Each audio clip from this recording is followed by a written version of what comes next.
importante, hay dos momentos que son clave. Me remito un poco más atrás, 27 de febrero del 89, luego de una masacre que fue abierta, pública, donde a un pueblo que se rebela porque viene de una situación de miseria, de pobreza, donde se crean nuevas categorías de pobreza, pobreza extrema, pero luego además se le aplica el paquete de medidas económicas del Fondo Monetario Internacional en un gran festejo de la pseudodemocracia, y hay una respuesta popular donde el pueblo en ese momento no es el pueblo de ahora, no estaba en ese momento movilizándose para la conquista del poder, se estaba movilizando para tomar lo que se le había ofrecido y que nunca se le había dado: 1 kilo de harina, 1 kilo de carne, un televisor. Esa movilización generó 3.000 muertos, no sabemos cuántos, porque no eran considerados ciudadanos. Pero en ese momento hay una ruptura con todo lo que es el poder mediático, que era como una de las principales patas de la mesa de la fraudulenta democracia punto fijista, y es cuando ellos aplauden la masacre. Y sale el señor Eladio Lares diciendo: ha triunfado la democracia. Sobre los muertos, ellos dicen y festejan el triunfo de la democracia. Luego nosotros los años, y todos los meses antes del golpe de Estado del 2002, saltamos aquí 20 años, casi 20 años, en el 2002 vemos cómo hay, desde el 98, pero se intensifica muchísimo 2001, hay una permanente campaña mediática donde empieza esto, ¿no? Los círculos del terror. Empiezas a hablar de los bolivarianos como círculos del terror.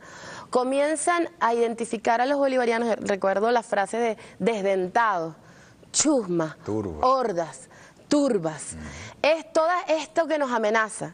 Comienza una plataforma mediática, diseña esta estrategia, pero hay un acompañamiento luego en la calle.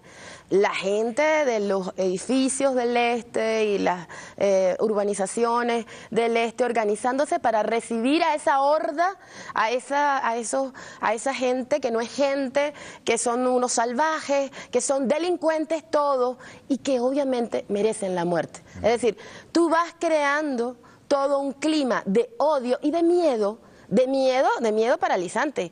Habían señoras haciendo guardias en la noche en el edificio, cuidándose de la señora que había trabajado con ellas durante años y que le había criado los hijos, cuidándose del señor de conserje, cuidándose del señor de seguridad, porque todo el moreno, todo el mestizo, todo el que vivía en el oeste o en Petare arriba en un cerro, era una amenaza. Entonces, esto no es simplemente esta acción de crueldad mediática, de sadismo, de perversión, está dirigido a generar una situación de guerra civil, de conflicto, en el que ellos saben dónde tocar y cuándo tocar y exacerbar los miedos y los odios. Así es, así es. De hecho, yo llegué a ver personas preparando la logística para echar aceite caliente en las ollas para tirarlo desde el último piso del edificio cuando llegaran las hordas y tenían piedras, una cosa terrible. Fernando Casado, fíjate, llegué hasta principios, digamos, hasta el golpe de Estado, pero después de eso hubo marchas prácticamente semanales, la hipótesis de los pistoleros que le dispararon a la marcha pacífica, hubo un documental que sustentó esto y se ocultaron las imágenes que luego salen a la luz pública, sobre todo en el documental de Ángel Palacios, Puente Llaguno, clave de una masacre. Luego utilizan a Gaviria, el secretario general de la OEA en aquel momento, como una institución supranacional, presionando aquella mesa de negociación que se convocó, la Plaza Altamira. Ahí, bueno, se rebelan unos militares en una plaza y los medios de comunicación instalan escenarios permanentes, cubriendo las 24 horas lo que ocurría allí. Por supuesto apoyan el paro, ni hablar de los disparos en la Plaza Altamira. Un señor Gubella mató a unas personas e hicieron un montaje donde salía este señor que había llegado al país ese día o el día antes. Bueno, un montaje donde salía él supuestamente con Frei Bernal semanas antes cuando el señor estaba en Portugal. Y luego, bueno, el caso del Pilín León, ¿qué más terrorista? Diciendo que si movían el barco Pilín León iba a estallar y todo Maracaibo iba a desaparecer porque los ineptos chavistas que estaban retomando PDVSA no podían mover ese barco. Incluso hubo gente que se mudó de Maracaibo, de las cercanías de la costa, y se fueron corriendo por lo que iba a ocurrir. Lo que se convocó, los muertos que hubo en esa semana, dejaron a un país prácticamente sin las navidades en cuanto a lo material, la comida, los regalos, el traslado, el transporte, y convocaron al final un supuesto referendo consultivo fuera del marco de la Constitución, engañaron a su propia gente, ya que no era viable dentro del marco constitucional, y desmontaron aquel paro que, sin embargo, nunca fue desmontado oficialmente por nadie, sino que desapareció en la nada. Estos años fueron terribles. ¿Qué opina Fernando Casado, como analista, como científico del estudio de los medios de comunicación, de lo que ha ocurrido en Venezuela en estos años? Bueno, buenas noches. Has llegado hasta el 2002 y ahí supongo que podrías estar hablando un largo rato, porque la manipulación es continua y el terrorismo mediático igualmente, ¿no? De hecho, el golpe se llegó a llamar el golpe mediático, creo que por Brito García, ¿no? Y también coincido con Blanca cuando habla que es crueldad mediática y sadismo, ¿no? En busca de un conflicto, de una guerra civil, lo que hemos visto con la última fotografía del Nacional. De hecho, es muy curioso porque esa fotografía no habría sido publicada en ningún otro diario de ningún otro lugar, ¿no? En ningún otro país del mundo se había permitido eso, y de haberlo hecho las sanciones habrían sido bastante elevadas. No sanciones gubernamentales, sino, como aquí se ha hecho, sanciones de carácter judicial, porque todo Estado está dividido en diferentes poderes públicos, este es pentapartito, y hay un poder que es el Poder Judicial, que es el que se encarga de llevar a cabo la supervisión de ese tipo de historias.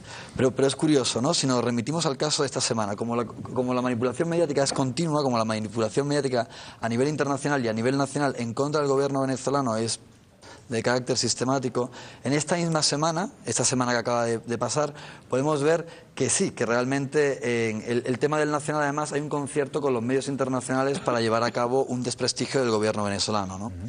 La semana inicia, sobre todo desde hace ya un par de semanas, desde que Uribe deja el gobierno en Colombia.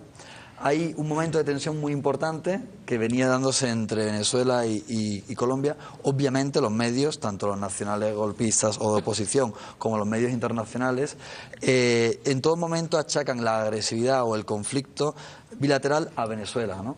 Aunque qué curioso que en cuanto sale Uribe del gobierno, el nuevo gobierno, también muy interesado en restablecer relaciones comerciales y la normalidad, han iniciado una situación que ha superado la crisis, ¿no? Por lo tanto, se empieza a ver que quizás el problema no era Chávez, sino que el problema quizás era Uribe. Entonces, algo curioso, durante todas las semanas pasadas se han publicado una gran cantidad de noticias de carácter muy positivo en cuanto a la imagen de Venezuela. Ahora, de repente, y eso ha dado lugar, si vemos los gráficos, a que la imagen de Venezuela, algo muy poco normal, se haya visto bastante beneficiada. Pero de repente surge el caso del Nacional. Aunque el diario publica la nota hace como 10 días, ¿no? Explícanos ahí qué significan esas curvas. Esas curvas son la línea gris. Señálala porque no creo que la línea gris, un poco te viene a señalar el número de notas que se han publicado por día en torno a la noticia del Nacional. Y la línea azul oscura es el número de noticias que se han publicado sobre Venezuela, en relación a la relación bilateral con Colombia.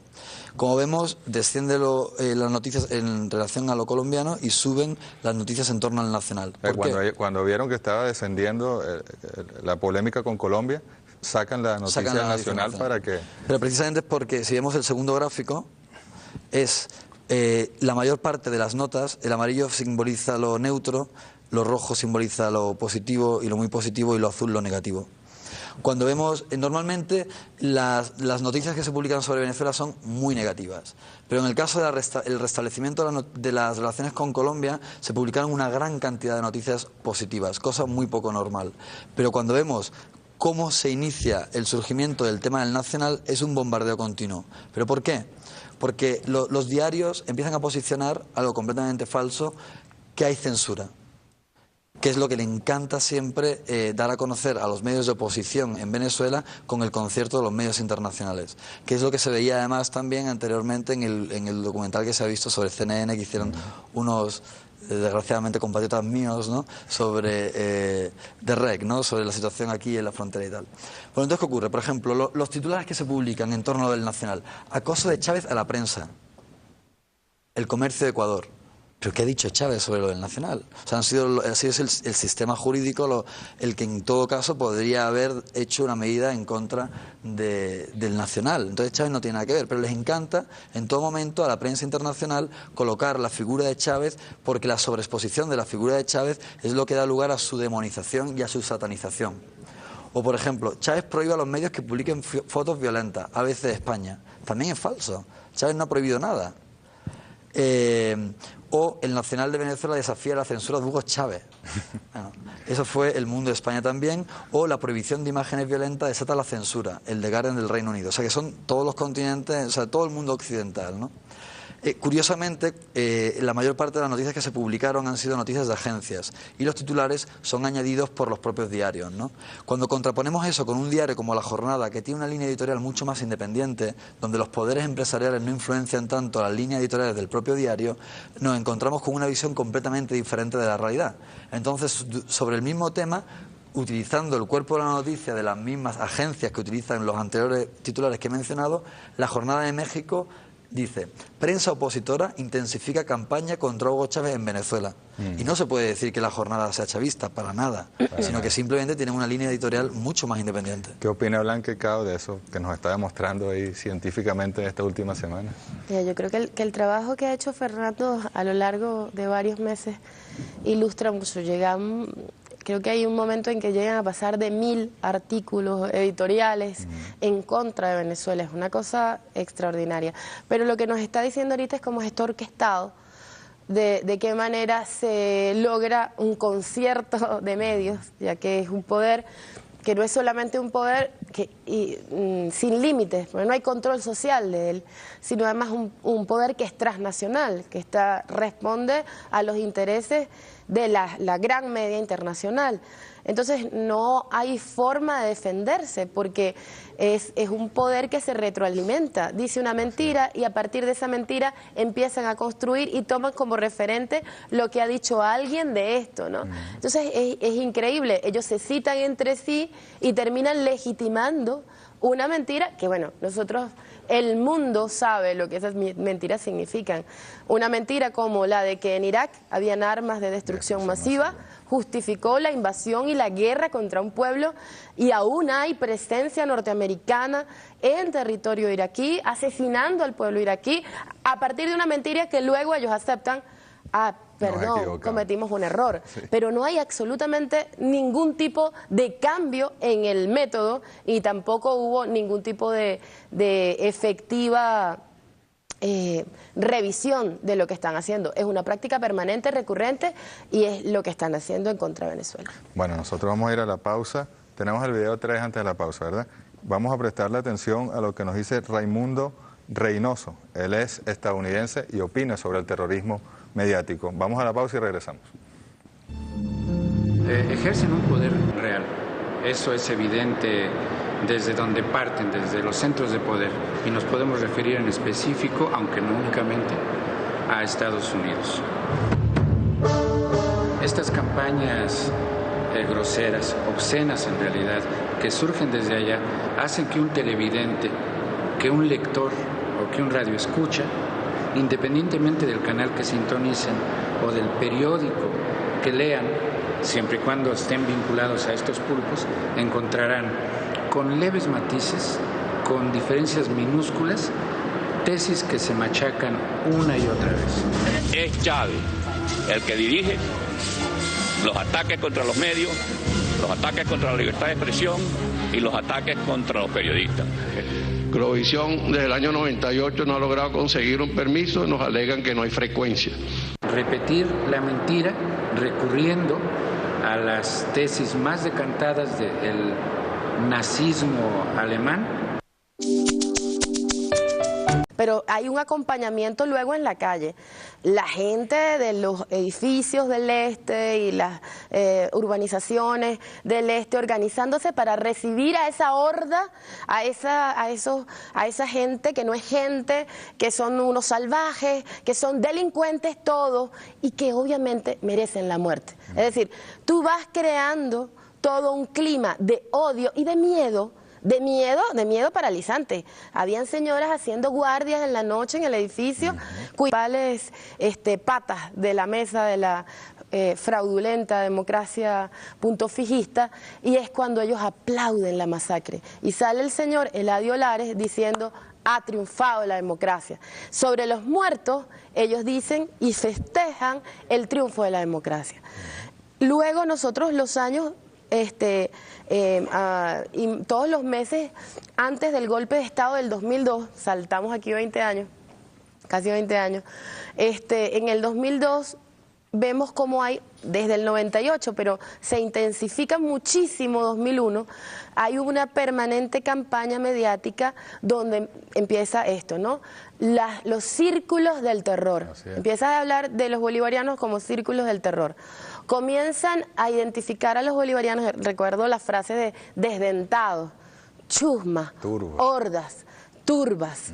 Es todo esto que nos amenaza.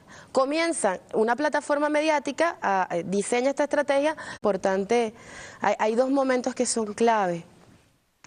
Me remito un poco más atrás, 27 de febrero del 89, luego de una masacre que fue abierta, pública, donde a un pueblo que se rebela porque viene de una situación de miseria, de pobreza, donde se crean nuevas categorías de pobreza, pobreza extrema, pero luego además se le aplica el paquete de medidas económicas del Fondo Monetario Internacional en un gran festejo de la pseudodemocracia, y hay una respuesta popular donde el pueblo en ese momento no es el pueblo de ahora, no estaba en ese momento movilizándose para la conquista del poder, se estaba movilizando para tomar lo que se le había ofrecido y que nunca se le había dado: 1 kilo de harina, 1 kilo de carne, un televisor. Esa movilización generó 3.000 muertos, no sabemos cuántos, porque no eran considerados ciudadanos.